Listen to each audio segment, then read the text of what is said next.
நற்கருணை மீது நம்பிக்கை இல்லாதவர்கள் தான் எதை தப்புள்ளை என்று சொல்வார்கள் என்றால், நற்கருணை நம்பாதவர்கள் சொன்ன ஜபத்தை சொன்னால் அது தப்புள்ளை. சாமி சரணம் நற்கருணை நம்பாதவர் சொல்லும் ஜபம், அது சொன்னால் மட்டும் உங்களுக்கு உடனே உரைச்சிருது டக்குன்னு, அது நம்ம சொல்லக்கூடாது அப்படின்னு சொல்லுவீங்க. அதே தான் இதுவும், இவர்களும் நற்கருணைக்கு எதிரான நம்பிக்கை, சாமி சரணமாக எதிரான நம்பிக்கை இல்லை, நம்மை சேராத நம்பிக்கை. இவர்கள் நற்கருணைக்கு எதிராக பேசக்கூடியவர்களுடைய ஜபம், சாமி சரணம் சொல்கிறவங்க யாரும் நற்கருணைக்கு எதிராக பேச போகிறல, நம்பலை, அவ்வளோதான், அத்தோடு விட்டுட்டாங்க. இவங்க நம்பாது மட்டும் இல்லாமல் எதிர்த்து கவுண்டராக எதிர்கட்சி மாதிரி நற்கருணையை குறை சொல்லி வெறும் அப்பம்னு சொல்லி குத்தி காட்டி நம்ம எல்லாம் பாவம் செய்ய வைப்பார்கள், நற்கருணைக்கு எதிரான பாவம் செய்ய வைப்பார்கள். ஆனால் நான் எப்போ தப்பு இல்லைன்னு சொல்கிறேனோ அப்போவே நான் என்ன செய்கிறேன்றா நற்கருணைக்கு எதிரான பாவம் செய்கிறேன், தூயாய்க்கு எதிரான பாவம் அப்படின்னு வச்சுங்க. இதையே இந்த சிசிசி 2779 அடிப்படையில் சொல்ல வேண்டும் என்றால், to impose our own ideas on this area upon him would be to fabricate idols to worship னு பார்த்தோம் இல்லையா. அந்த செயலையும் இவர்கள் செய்கிறார்கள். எப்போ நற்கருணை நம்பாத பொழுது பிரைஸ் தி லார்ட் சொல்கிறார்கள்.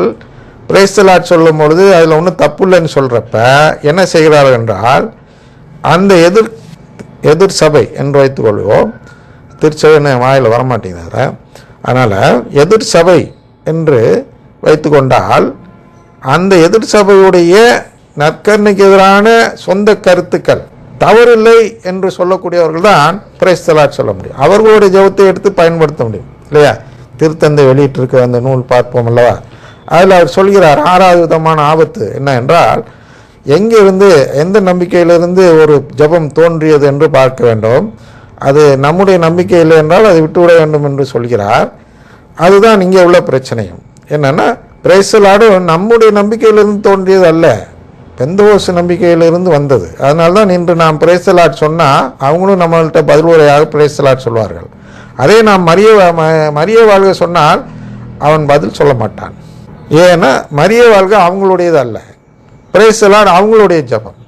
அதனால் அவங்களுடைய ஜபத்தை நாம் பயன்படுத்தினால் என்னுடைய நம்பிக்கை நற்கருணையில் இல்லை என்று வெளிப்படுகிறது.